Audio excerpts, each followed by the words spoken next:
Have you ever been somewhere that feels both ancient and undiscovered? A place that feels like it holds secrets, just waiting to be revealed? That's how it felt setting foot in the least densely populated country in Africa. This is Namibia. The environment here is vast, unforgiving, but also beautiful. And despite the harsh environment, we seem to find life teeming all around us. This is incredible. The first leg of my journey with Gadventures took us from the South African border up the Skeleton Coast to Etosha and deep into the oldest desert on Earth, the Namib, before heading through Windhoek to Botswana. This is the story of our expedition across Namibia.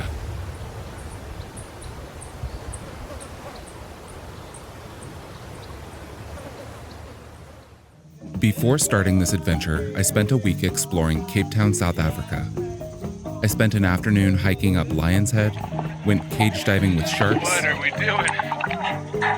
Visited some penguins, and went to the southwesternmost point of the continent, the Cape of Good Hope. But then I met my group to begin an 18-day tour through the heart of Africa. We started with a group dinner at Marco's African Place, listening to live music. I tried a new dish known locally as Smiley. Turns out it wasn't really my thing. After dinner, we returned to our hotel because we were getting up early to drive north.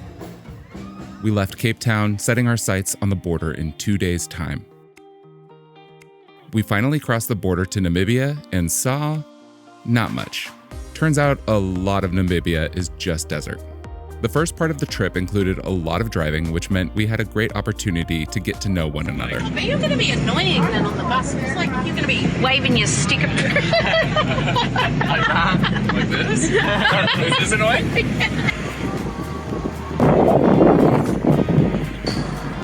Hi.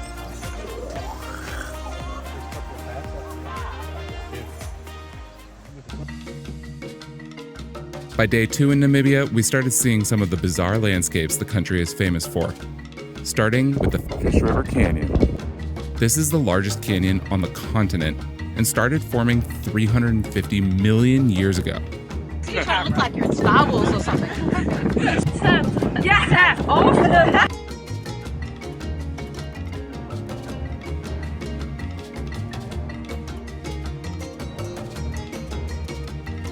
Then we wandered through the Giant's Playground, a geological phenomenon that looks as though boulders were stacked by a gaggle of giant children. Some of these boulders were barely even touching as they balanced on top of one another. And finally, we stopped by the Quiver Tree Forest just down the road. This felt less like a forest and more like a scene from Dr. Seuss. The quiver tree got its English name because the indigenous San people would hollow out the tubular branches to be used as quivers for their arrows. There's little ugly rat things running around everywhere. We even saw some dussies, which are famous because they are the closest living relative to the African elephant, according to their DNA. I will never understand how you get from this to this. But by far the most exciting animal spotting we made this day were these 2 cheetahs. That night, we made our way to the local bar to do karaoke. And since I don't have any video of me singing, I won't embarrass anyone else. But let's just say we were not drawing any crowds. We didn't stay out too late that night because it was another early morning to continue north towards the sand dunes of Sossusvlei. This was the first of 3 campsites we would be staying at over the next couple of weeks. A couple of friends helped me put up my tent before we threw a surprise birthday party around the campfire for our guide, Sean. Well, we're camping tonight. We're in the middle of the desert in Namibia.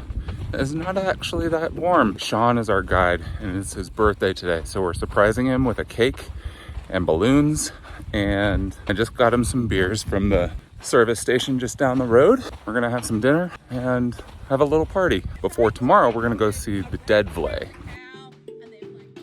After sleeping beneath the stars, it was time to head into the Namib Knocklift Park. This national park runs up the coast of Namibia and is home to the Namib Desert, believed to have been formed 55 to 80 million years ago. After a short drive into the park, we stopped at Dune 45. We hopped out and started climbing.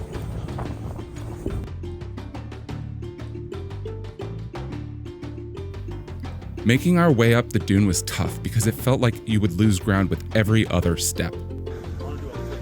Do it! Woohoo! Oh! Nice! Finally, we made it to the top, and it was time to gaze out at the countryside. Namib means open space, and from the top of the dune, it's easy to see why it got its name. Instead of hiking back down, we decided to let gravity do the work for us. 1, 2, 3.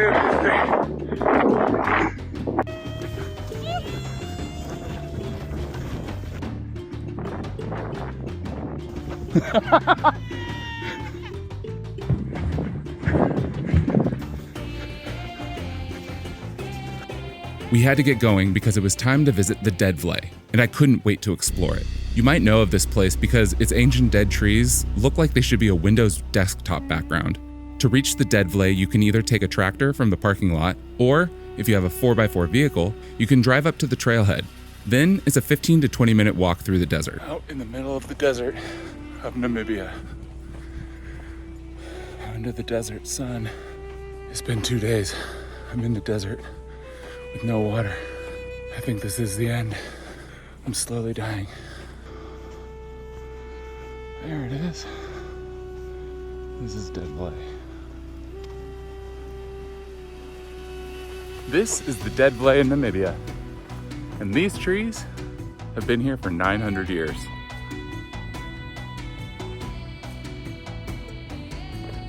It used to be a river, but then these sand dunes cut it off. Because it's so dry, these trees couldn't decompose. So these trees have been here for 900 years. For example, this little guy, been here for 900 years. I can't imagine doing anything for 900 years. It's kind of eerie. It's like being on Mars, but with trees. This area was fascinating, and I took a lot of photos.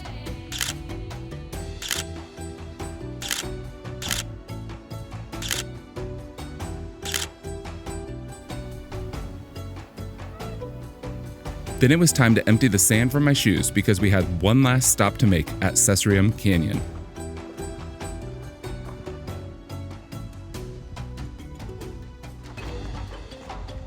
This canyon started forming 30 million years ago as the Saushab River began carving its way through the earth.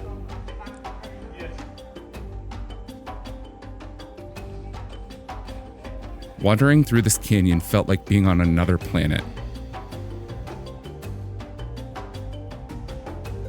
That night, we enjoyed a buffet dinner at the hotel across from our campground, where jackals eyed us, waiting for scraps. Oh my gosh, what is that? It's a jackal. That looks bigger than the one that was at our camp. That's huge. There are 2. Yeah, there's one over there. Traveling overland through Namibia can get monotonous as the desert landscape is so empty. As we continued our way north from the Namib Desert, it was like driving on the moon. 3, 2, 1. I even made a promotional stop for Gadventures. There were a few stops along the way that felt completely otherworldly.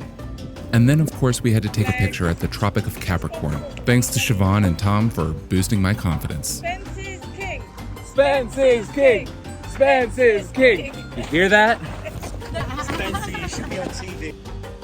As the desert turned marshy, the flamingos told us we had made it to the coastal city of Swakapun, Namibia's 4th largest city. The lesser flamingo. Do you think they'd be upset if they knew that we called them the lesser flamingo? A few of us immediately hopped in a Jeep to go on a township tour where we met some of the people, learned about the various tribes, visited some shops, and ended at They are filming traditional restaurant, yeah? to try some local delicacies. Bombada! Then we got our porridge over the polenta, yeah? It's just boiled chicken, fried chicken. Spinach, you know, the sour one, the kata, yeah? Then we got our favorite, the mopani ones, yeah? What are they right? The mopani ones. The restaurant provided us with a full spread of dishes and even included 1, 2, 3. worms. Crunchy. Is it good? Earthy. How does it taste? Did you try it? Send this to Jenny. Better with the beans. All right. Well, did that. All I can say is thank God for beer to wash it down. A local youth choir shared some songs with us, and a couple of people got up to dance. Not me, though. No thank you. A few worms does not make a full dinner, so we met up with the rest of our group for dinner and even more dancing.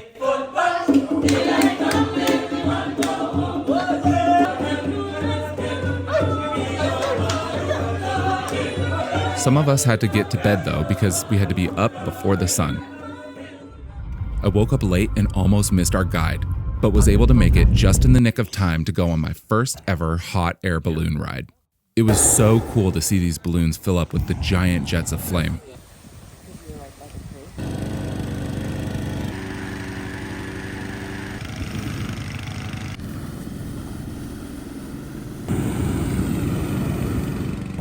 That's a big balloon.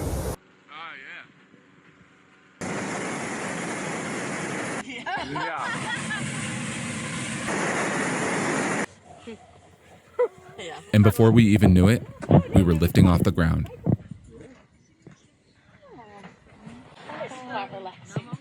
Until we're 500 feet in the air. Can we swing the basket? It was a bit chilly, but since the balloon moves with the wind, it's not quite as cold as I expected. Sure, the jets were loud, but when they were off, it was one of the most peaceful experiences I have ever had. What kind of wildlife is out here? Orcs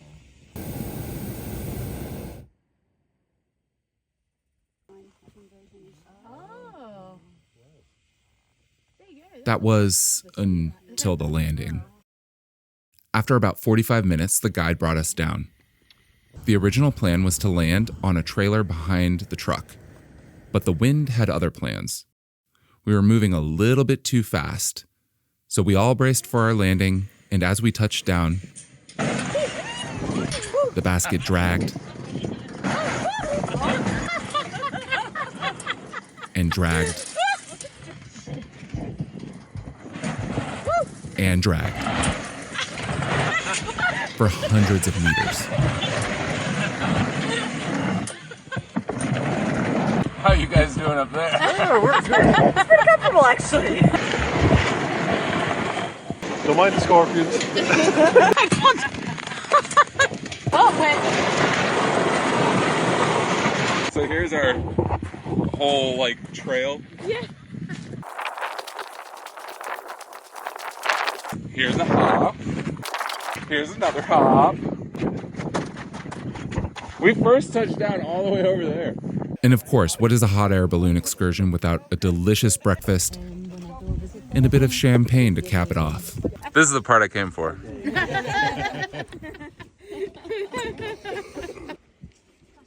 Thank you. Cheers to our first flight.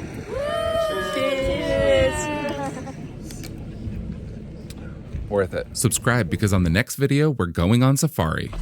The next day, we reached our campground and immediately went to the watering hole where it was empty until the elephants showed up at sunset.